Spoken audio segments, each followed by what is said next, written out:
हरिओम बच्चों, कैसे हैं आप सब। तो राष्ट्रीय मिलिट्री स्कूल्स के रिजल्ट आ चुके हैं और जिन बच्चों ने भी क्वालिफाई किया कॉन्ग्रेचुलेसन्स, एंड जिन्हीं बच्चों ने क्वालिफाई नहीं कर पाए तो चिंता करने की कोई बात नहीं, लग जाना है आगे की तैयारी में। तो इस वीडियो में हम लोग देखेंगे कि हम लोग कैसे इंटरव्यू का प्रिपरेशन करेंगे अपने आरएमएस के लिए, और इस लेवल के किसी भी तरह के इंटरव्यू के लिए आप कैसे प्रिपरेशन कर सकते हैं। ठीक है, इसमें हम लोग देखेंगे कि क्या क्या पूछा जाता है और कैसे हमें खुद को प्रेजेंट करना चाहिए। ठीक है, तो चलिए शुरू करते हैं।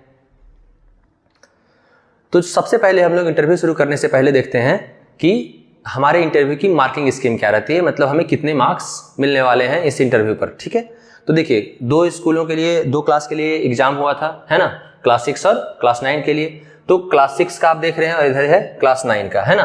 तो क्लास 6 में जो इंटरव्यू के मार्क्स हैं वो कितने हैं बच्चों, तो क्लास 6 में आपको 20 नंबर मिलने वाले हैं। ठीक है, आपसे 20 नंबर के लिए आपकी इंटरव्यू ली जाएगी, आप 20 नंबर के लिए आपकी इंटरव्यू ली जाएगी। ठीक है, 20 मार्क्स के लिए।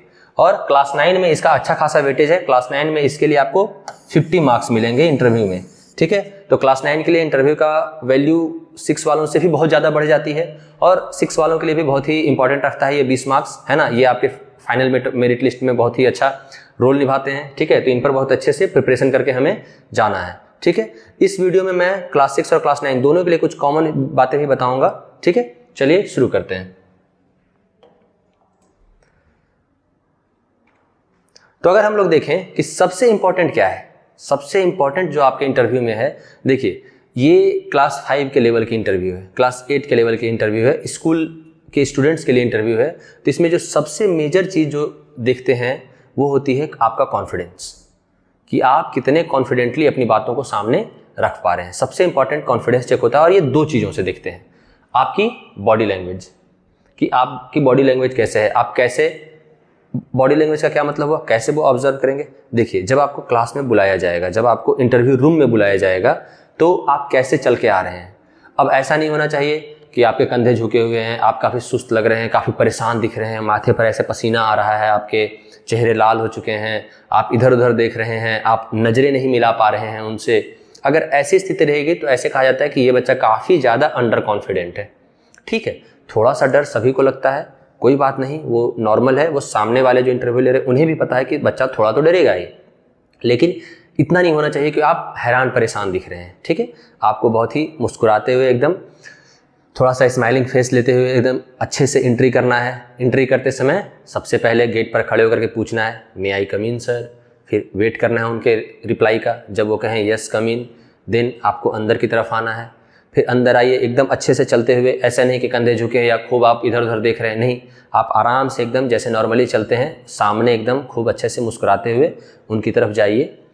फिर जो अगली चीज़ का ध्यान रखना है वो है कि आप कुर्सी, आपको सामने जाना है, खड़े हो जाना है, तुरंत बैठ नहीं जाना है कुर्सी पर। वो बैठने के लिए आप ही के लिए, बट फिर भी वेट करना है जब तक, तब तक कि वो ना कहें कि बैठ जाइए, प्लीज सिट डाउन। ठीक है, वो तुरंत कहेंगे आपको, आप तुरंत उनको कहेंगे थैंक यू सर, और कुर्सी को बहुत ही आराम से उठा करके पीछे करेंगे। ऐसा नहीं कि उसको बस सरफेस पर खींच लिए, है ना, क्योंकि उससे क्या होता है काफ़ी आवाज़ करती है वो।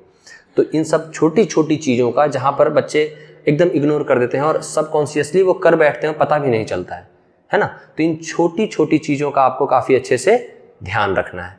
ठीक है बच्चों, तो आप कुर्सी को बहुत ही अच्छे से पीछे लाएंगे। ठीक है, और उसके बाद बैठ जाएंगे। और सबसे पहले आपको क्या करना है, तो सबसे पहले आप विश करेंगे। अगर मैम होंगी तो गुड मॉर्निंग मैम, सर होंगे तो गुड मॉर्निंग सर, अगर 2-3 हैं तो गुड मॉर्निंग कहना है आपको। ठीक है, आप सबको विश करेंगे एक साथ।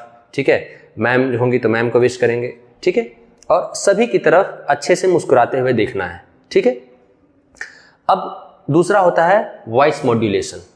वॉइस मॉड्यूलेशन बहुत ही इंपॉर्टेंट चीज़ है, ऐसी चीज़ जिस पर ध्यान दे पाना पता ही नहीं चलता हमें, क्योंकि हमें तो अपनी आवाज़ हमेशा अच्छी लगती है, हम तो हमेशा सबसे अच्छे सिंगर होते हैं, सबसे अच्छे बोलने वाले होते हैं, बट आपको अच्छी लगने से नहीं, सामने वाले को अच्छी लगनी चाहिए। ठीक है, और इसके लिए आपको हर दिन प्रैक्टिस करनी पड़ेगी। ठीक है, सामने किसी दोस्त को, अपने माता पिता को, किसी को भी आप सामने बिठाइए और उनके साथ बातें कीजिए। इंटरव्यू के लिए जो मैं आगे बताने वाला हूँ उसकी आप प्रैक्टिस कीजिएगा। इससे आपका वॉइस मॉड्यूलेशन ठीक होगा, मतलब कि आपको बोलने का तरीका। अब जैसे होता है ना, एक ही शब्द के कैसे 2 मीनिंग निकलते हैं। अगर मैं सिंपली आपसे अगर पूछा जाएगा कि व्हाट इज़ योर नेम, आप कहिएगा sir my name is Ram Kumar. और अगर कोई बच्चा ये कहता है my name is Ram Kumar, ये क्या है? देखिए मैंने सेम तो आंसर दिया, शब्द तो सेम थे, लेकिन दोनों के बोलने का तरीका अलग अलग था, है ना। इसी को कहते हैं वॉइस मॉड्यूलेशन। ठीक है, तो इस बात पर बहुत ही अच्छे से काम करना पड़ेगा। इसके लिए आप क्या कर सकते हैं, तो आप घर में हैं, अगर मान लीजिए मम्मी पापा काम पर जाते हैं, आपके साथ नहीं रह पाते हैं, आपके पास अगर अवेलेबल है तो आप अपने भाई को बोलिए, छोटा भाई बड़ा भाई किसी को भी रिकॉर्ड करे आपके साथ, तो कि आप भी सुन पाएंगे, आप भी एकदम फीडबैक ले पाएंगे अपना खुद का कि मेरी आवाज़ मुझ कैसे लगती है। फिर आपके जो भी मित्र हैं उनके साथ बातें कीजिए और बोलिए कि कैसा रहा आप बताइए। ठीक है, और क्या बातें करना है, तो आगे जो मैं सवाल दूंगा उन्हीं के बारे में बातें करनी है। ठीक है, ताकि आपकी प्रैक्टिस भी होती जाए और आपका वॉइस मॉड्यूलेशन भी ठीक होता जाए। ये दो चीज़ों को रखना है, फंबल नहीं करना है। अगर आपको कोई आंसर नहीं आता है, आप बड़े शांति से बोलिए sorry sir I don't know this, but ऐसा नहीं कि आपसे इंट्रोडक्शन पूछा जाता है, आप फंबल कर रहे हैं, आप अकबका रहे हैं, आप घबरा रहे हैं। इन सब से आपका कॉन्फिडेंस लेवल देखा जाता है। और जो अंडर कॉन्फिडेंट, उन्हें क्या चाहिए, आर्मी में जा रहे हैं भाई आप, तो आपको तो चाहिए एकदम कॉन्फिडेंट, देश की सेवा करनी है ना, तो उन्हें चाहिए कॉन्फिडेंट बच्चे, है ना। और अंडर कॉन्फिडेंट सुस्त टाइप के आप रहेंगे, थोड़ी नींद में कंधे झुके हुए हैं, इधर उधर देख रहे हैं, तो ऐसे बच्चों को वो जनरली इग्नोर करते हैं, है ना।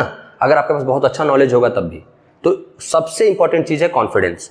देखिए आपकी इंटरव्यू चलेगी कितनी देर, तो आपकी इंटरव्यू देखिए छोटा सा है, कोई ऐसा नहीं है कि आपकी इंटरव्यू बहुत लंबी चलने वाली है। ठीक है, आपकी इंटरव्यू, बहुत सारे बच्चे हैं 5-6 की, स्पेशली मैं बात करूं अगर जो 6 लेवल के हैं, तो उनकी इंटरव्यू बहुत ज़्यादा देर नहीं चलेगी। आपकी इंटरव्यू बहुत अगर चलेगी तो 5 to 6 मिनट, और मैक्सिमम 10 मिनट मान के चलिए आप, 10 मिनट, मात्र 10 मिनट में आपका ये इंटरव्यू समाप्त हो जाएगा। तो इसमें वो आपसे बहुत सारे सवाल नहीं करेंगे, छोटी मोटी करेंगे, और बस आपसे हर वक्त आपको ये ऑब्जर्व करते रहेंगे कि कितना कॉन्फिडेंटली जवाब दे रहा है और कितना इसका अच्छे से ये बात कर रहा है, कितना ये हम्बल है, कितना ये पोलाइट है। इससे आपका डिसिप्लिन, आपका कॉन्फिडेंस सब कुछ जांचा जाता है। ठीक है, तो इन सब बातों को दिमाग में रखकर ध्यान रखना है। ठीक है, चलिए अब हम लोग देखते हैं कि आखिर किन किन चीज़ों की प्रिपरेशन हमें करनी चाहिए। ठीक है, देखिए जो अगला चीज़ है वो है सबसे important and most ignored thing, क्योंकि इसमें तो लगता है कि हमें तो भाई अपना इंट्रोडक्शन तो हम बचपन से पढ़ते आ रहे हैं ना, नर्सरी क्लास से हमें पढ़ाया जाता है इंट्रोड्यूस योरसेल्फ, तो हमें तो अपना इंट्रोडक्शन आराम से दे देंगे, क्या ही तैयारी करनी है इसकी। लेकिन जब सामने इंटरव्यू में पूछा जाता है आपके इस लेवल क्लास 5 से लेकर के जब आप बड़े होकर के कैरियर के लिए जॉब में जाइएगा, तब भी आपसे सबसे पहला सवाल पूछा जाएगा प्लीज इंट्रोड्यूस योरसेल्फ। बात यहीं से शुरू की जाती है और सबसे ज़्यादा कॉन्फिडेंस इसी बात में जांच लिया जाता है कि आप कितना प्रिपेयर होकर के आए हैं, प्रिपरेशन आपकी जांच ली जाती है। ठीक है, तो इसमें देखिए आपको क्या क्या बताना है इसी सीक्वेंस में, है ना, इसी सीक्वेंस में आपको बातें करनी है। बिल्कुल आप एक करके सबसे पहले अपना नेम बताएंगे कि my name is Ram Kumar, my name is Shyam Kumar, my name is फलाना, माय नेम इज़ ढिमकाना। ठीक है, पहले सबसे पहले आप अपना नाम बताएंगे, फिर पेरेंट्स का नेम बताएंगे। ठीक है, उसके बाद आप अपने पेरेंट्स का ऑक्यूपेशन बताएंगे, आपके माता पिता क्या करते हैं। ठीक है, अगर आपके माता पिता, मोस्ट ऑफ द लोग यहाँ पर आर्मी में ही जाने वाले हैं, ज़्यादातर डिफेंस कैटेगरी के ही यहाँ पर बच्चे रहते हैं, तो आपके माता पिता अगर आर्मी में हैं, किसी भी तरह के हैं, तो आप उनके बारे में बताइए थोड़ा, और उनकी रैंक बताइए, वो किस जगह पोस्टेड हैं आप वो भी बता सकते हैं, है ना। नेक्स्ट है आपका प्लेस ऑफ रेसिडेंस, आप कहाँ रहते हैं अभी। ठीक है, और देखिए इसमें आप क्या जोड़ सकते हैं, तो अपने प्लेस ऑफ रेसिडेंस के बारे में आप थोड़ी एक लाइन, ज़्यादा नहीं, एक लाइन बता सकते हैं। जैसे अगर कोई दिल्ली में रहता है तो Delhi is the capital of India, it is a very famous place, very big city in our country. आप मुंबई में रहते हैं तो मुंबई के बारे में बता सकते हैं, अगर आप सिक्किम में रहते हैं तो उसके बारे में बता सकते हैं। ठीक है, तो आप 1-2 लाइनें अपने बारे में, कोई फेमस जगह हो वहाँ की, वो किस लिए फेमस है, कोई टूरिस्ट प्लेस, एनीथिंग, उसकी हिस्ट्री, आप कुछ भी थोड़ा सा अपने प्लेस के बारे में ज़रूर जान के रखिए। ठीक है, अगर आप नहीं भी बताएंगे ना तो बहुत ज़्यादा चांस है कि इंटरव्यूअर आपसे पूछेंगे आपके प्लेस के बारे में कि कुछ उसके बारे में खास बातें बताइए। ठीक है, तो आप अपने प्लेस के बारे में कुछ खास बातें जरूर बताइए। अगर नहीं है, ऐसा कुछ आपको लगता है कि नहीं एवरीथिंग इज नॉर्मल, कुछ ऐसा खास नहीं, तो आप कोई बात नहीं, आप नहीं बताइए, सीधे आप एड्रेस बताइए और आगे बढ़ जाइए अपनी हॉबीज़ पर। अपनी हॉबीज़ में बच्चों प्लीज़ बी ऑनेस्ट। इसमें क्या है, बच्चे अब बड़ी बड़ी हॉबीज़ कई बार बता देते हैं कि अब जैसे आप किताबें नहीं पढ़ते हो, नॉवेल्स नहीं पढ़ते हो, फिर भी एक बहुत ही फेमस है कि आई रीड नॉवेल्स। वो आपने बता दिया तो आपसे अगला सवाल आदमी करेगा ही कि क्या नॉवेल पढ़ा भाई आपने, बताइए। ठीक है, तो आपको नॉवेल्स के नाम बताने पड़ेंगे। अब मान लीजिए आपने नॉवेल्स के नाम भी रट लिए, अब कहीं उसके दिमाग में अगर उस आदमी ने उसी नॉवेल को पढ़ा हो तो आपसे वो क्या पूछ लेगा कि अच्छा इस चैप्टर में क्या था, जरा बताएंगे आप इसकी कहानी। अब लीजिए, फंस जाइएगा आप अगर आपने नहीं पढ़ा है तो। अगर आप सिर्फ समरी 2 मिनट का सुन के चले गए तो फंस जाइएगा आप, है ना। तो कभी भी हॉबीज़ में झूठी चीज़ें नहीं। तो हॉबीज़ में क्या बताएं, तो हॉबीज़ में आप सिंपली बता सकते हैं कि आपको जो भी चीज़ें पसंद है, क्रिकेट खेलना पसंद है, फुटबॉल खेलना पसंद है, आपको इवन मूवीज़ देखना पसंद है, आपको सीरियल्स देखना पसंद है, आप आराम से बताइए। आपको ड्राइंग करना हो सकता है पसंद होगा, गाने गाना पसंद होगा, आप अच्छा गाते हैं कि नहीं गाते इससे मतलब नहीं है, आपको पसंद क्या है, क्या करना आप चाहते हैं अपार्ट फ्रॉम योर स्टडीज़, है ना। ये हॉबीज़ में हम लोग बताते हैं। तो ऑनेस्ट रहना है बच्चों, honesty is very important in that, ठीक है, आपको ऑनेस्ट रहना है। नेक्स्ट है आपका aim in your life. Aim, हर किसी का एक एम होना चाहिए। अगर आपको कंफ्यूज्ड है कि आप क्या बनना चाहते हैं तो प्लीज़ इसमें भी ऑनेस्ट रहने की कोशिश कीजिए। आरएमएस में जा रहे हैं, बिल्कुल आप आर्मी बनना चाहते हैं तो ये बहुत अच्छी बात है, बट अगर आज तक आपने नहीं सोचा आर्मी के बारे में, आप एकदम दिमाग में कुछ और चीज़ों के प्लान लेके चले हैं और आपका कोई इंस्पिरेशन है, कोई गोल है कि आप क्यों करना चाहते हैं, तो आप वही चीज़ बताइए। आप डॉक्टर बनना चाहते हैं, आप बोलिए हम डॉक्टर ही बनना चाहते हैं। आप इंजीनियर बनना चाहते हैं, आप बोलिए कि हम इंजीनियर ही बनना चाहते हैं, ठीक है। वहाँ फेक करने की जरूरत नहीं है। देखिए वो काफ़ी एक्सपीरियंस लोग होते हैं, वो तुरंत पकड़ लेंगे कि आप कहाँ गलत बोल रहे हैं, ठीक है, इसलिए फेक नहीं करना है, ठीक है। तो आप इन सब चीज़ों का इसी सीक्वेंस में बोलने की कोशिश करनी है, ठीक है। और ये कब होगा, जब आप कॉपी में इसको लिखेंगे। कॉपी में बिल्कुल सेल्फ इंट्रोडक्शन लिखिए और हर दिन उसको याद कीजिए, हर दिन उसको बोलने की कोशिश कीजिए, ठीक है। तभी जाकर के आप वहाँ कॉन्फिडेंटली एकदम मुस्कुराते हुए बोल पाइएगा, नहीं तो फंबल कर जाते हैं लोग। कई बार अपना नाम बताने में ही फंबल करने लगते हैं, सर मायने ने ऐसे करने लगते हैं। इससे क्या पता चलता है कि आप प्रिपेयर नहीं। उसे भी पता है सामने वाले को कि आपका नाम तो पता ही है आपको, बट अंडर कॉन्फिडेंट, आपने प्रिपरेशन नहीं करी, ठीक है। तो इन सब बातों का ध्यान रखना है, बढ़िया से प्रिपेयर करना है इसको, ठीक है। अगला अगर चीज़ देखेंगे क्या आता है, तो नेक्स्ट हम लोग बात करेंगे कि इंटरव्यूअर आपसे क्या क्वेश्चन पूछ सकते हैं और क्या इसके अलावा। अब तो आपने इंट्रोडक्शन दे दिया, अब वो आपसे कुछ कुछ सवाल पूछेंगे, ठीक है। देखिए अब ऐसा नहीं कि सब आपसे सभी पूछे जाएंगे, क्योंकि मैंने कहा 5 to 10 मिनट्स का इंटरव्यू है, तो आपसे कुछ भी उठा के पूछा जा सकता है। 1-2 सवाल आपसे करेंगे, थोड़ी बातचीत करेंगे आपसे, आपको जानने की कोशिश करेंगे, जिनमें क्या है, सबसे पहले आपसे वो ना कई बार वो आपके प्रेजेंस ऑफ माइंड वाले क्वेश्चंस पूछेंगे। प्रेजेंस ऑफ माइंड वाले क्वेश्चंस क्या होते हैं, सिंपल। अब जैसे मैं ये टी शर्ट पहन के पढ़ा रहा हूँ, इसी तरह के टी शर्ट्स आप भी कोई टी शर्ट या शर्ट कुछ भी पहन के गए, कई बार क्या पूछ लेंगे, how many buttons are there in your T shirt, how many buttons are there in your shirt, how many colours are there in your shirt, how many colours are there in your T shirt, इस तरह से पूछ लिया जाएगा। आपसे और क्या पूछ सकते हैं, what is the colour of the wall in which you are currently sitting. आपको इधर उधर नहीं देखना है ना, आपको सामने देखकर जवाब देना है। क्यों, और इससे क्या पता कर रहे हैं कि आप जब आते हैं तो आपकी ऑब्जर्वेटरी स्किल्स कितनी है। और इन सब सवालों को देख करके जाना है ना, खुद को देख लेना है, इन सब चीज़ों के लिए तैयार होकर के जाना है। आप जहाँ बैठिएगा, अगर स्टेयर से आए हैं तो they might ask how many stairs are there, है ना। तो इन सब चीज़ों पर अपना प्रेजेंस रखना है। बट अगर कोई भी सवाल आपसे पूछा गया और अगर आपको नहीं पता है तो आपको हड़बड़ाना नहीं है, फंबल नहीं करना है। क्या बोलना है, sorry sir I don't know this, sorry sir I haven't given any thought of this. अगर आपको ऐसा लगता है कि आपसे कोई विचार पूछा जाता है ना, कि आपके क्या विचार हैं इस चीज़ को लेकर के, अगर आपने नहीं सोचा, उसको पहली बार आप सुन रहे हैं, आप सिंपली कह सकते हैं sorry sir I haven't given any thought on this, है ना। प्रेजेंस ऑफ माइंड वाले क्वेश्चंस में अगर आपसे पूछा गया कुछ कि कितने स्टेयर्स थे, अगर आपने नहीं ध्यान दिया, आप कह सकते हैं sorry sir, sorry ma'am, I haven't given attention on that, I haven't counted the stairs, ठीक है। तो इन सब चीज़ों का ध्यान रखना है, ठीक है। नेक्स्ट है मीनिंग ऑफ योर नेम। ये बहुत फेमस क्वेश्चन है। ये जो है आपका मीनिंग ऑफ योर नेम, ये बहुत ही फेमस क्वेश्चन है, काफ़ी इंटरव्यूज में पूछा जाता है, बच्चों के इंटरव्यू में। आपके नाम का मतलब, अब सिंपल सी बात है ना, जैसे आपका नाम का मतलब तो पता ही होना चाहिए आपको भाई, कॉमन सी चीज़ है।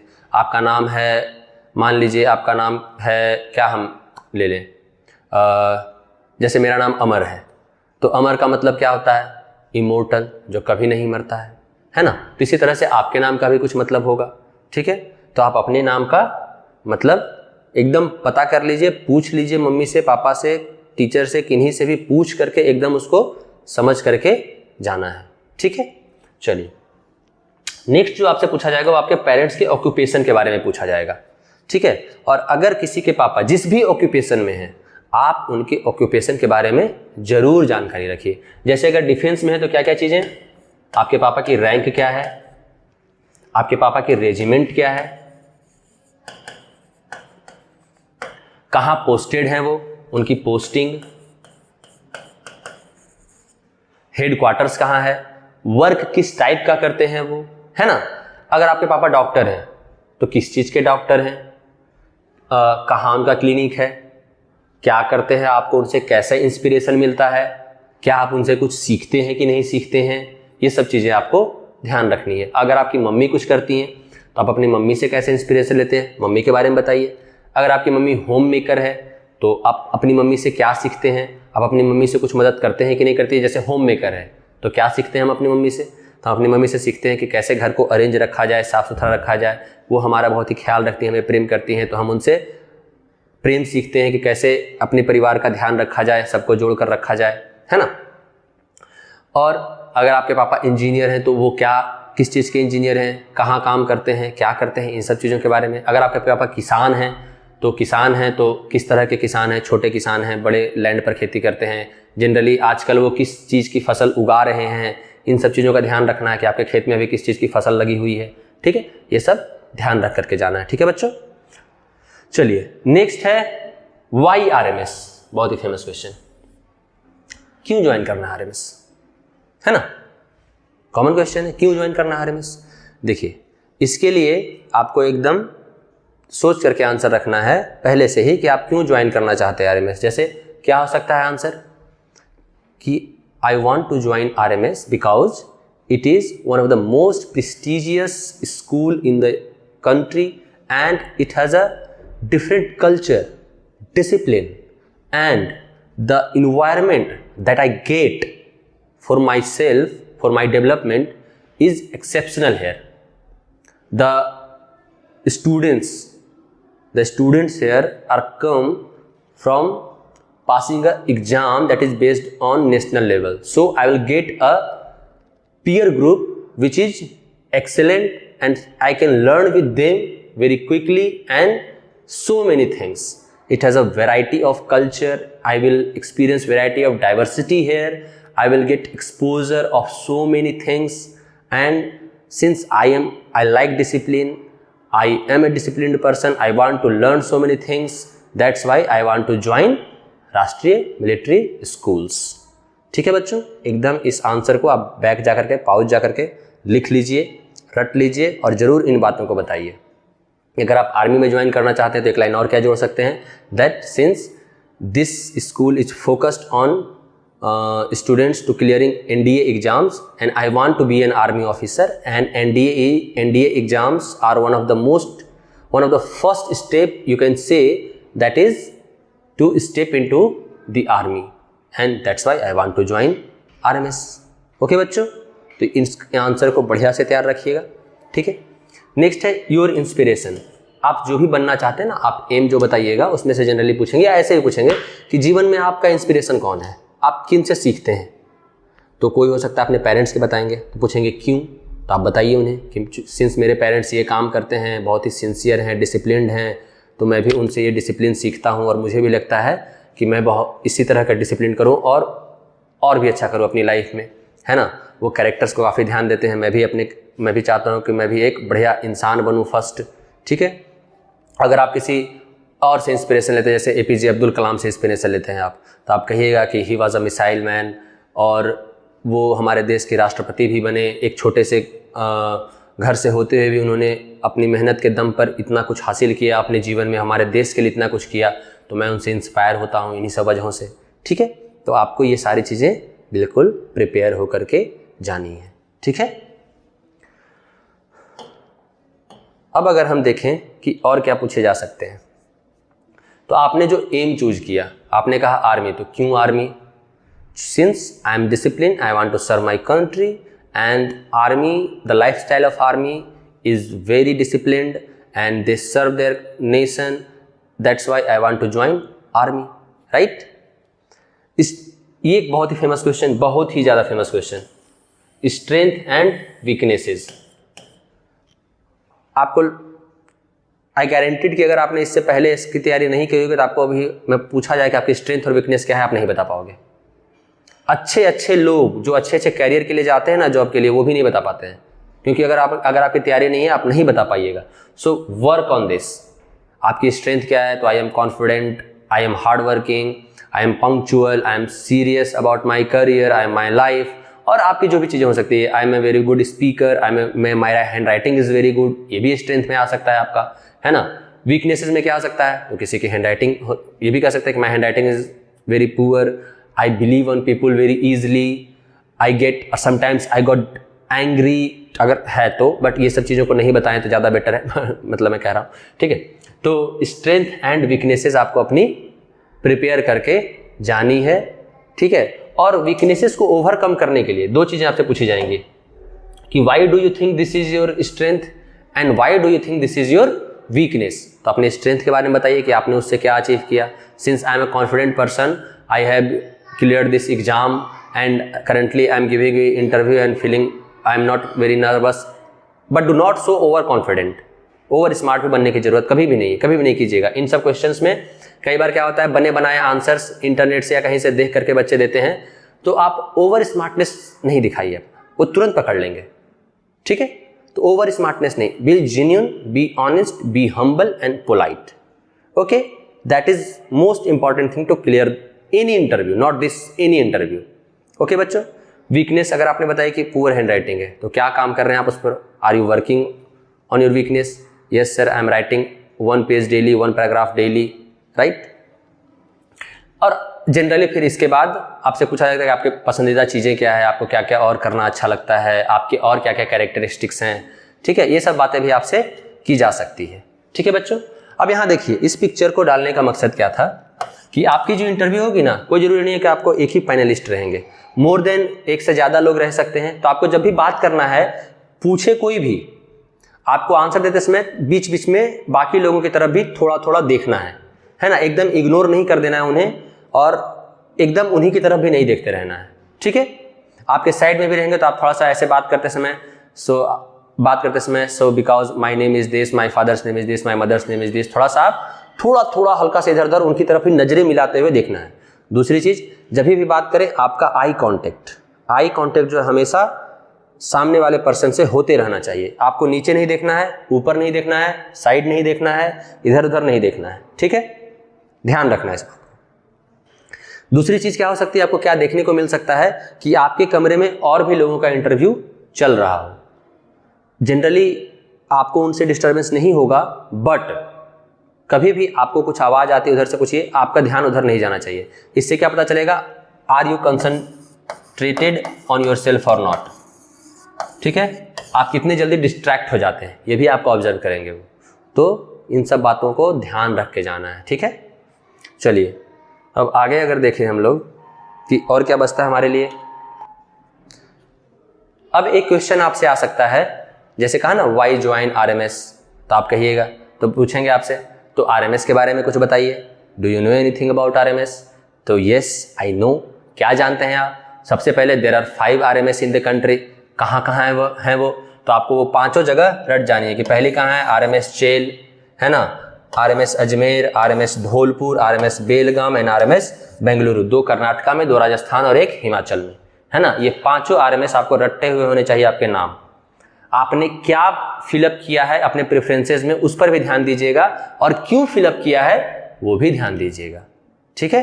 चाहे हो सकता है आपका जवाब हो कि वो मेरे घर से सबसे नज़दीक है, या वहाँ का मौसम आपको अच्छा लगा हो, आप वहीं पढ़ना चाहते हो। जो भी आपके ऑनेस्ट आंसर आप दीजिएगा, जो भी आपने सोच कर भरा था, ठीक है, वो चीज़ आपसे पूछा जाएगा कि क्या आपने क्यों ये चॉइस फिलअप किया, ठीक है, और कितने आरएमएस हैं यहाँ पर, वो ध्यान रखना है। ज़्यादा कुछ नहीं, बस इतना काफ़ी है।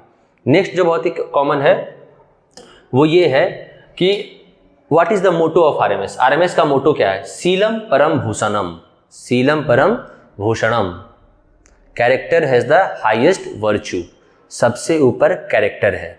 यही है इसके आरएमएस का मोटो और आरएमएस का सोच। तो इसको भी आप कह सकते हैं कि आरएमएस में इसीलिए जाना चाहता हूं बिकॉज इट्स मोटो सेज सीलम परम भूषम, कैरेक्टर हैज हाईएस्ट वर्च्यू। और I want to be and I personally want to develop myself as a good human being, and for that being a good character is very necessary.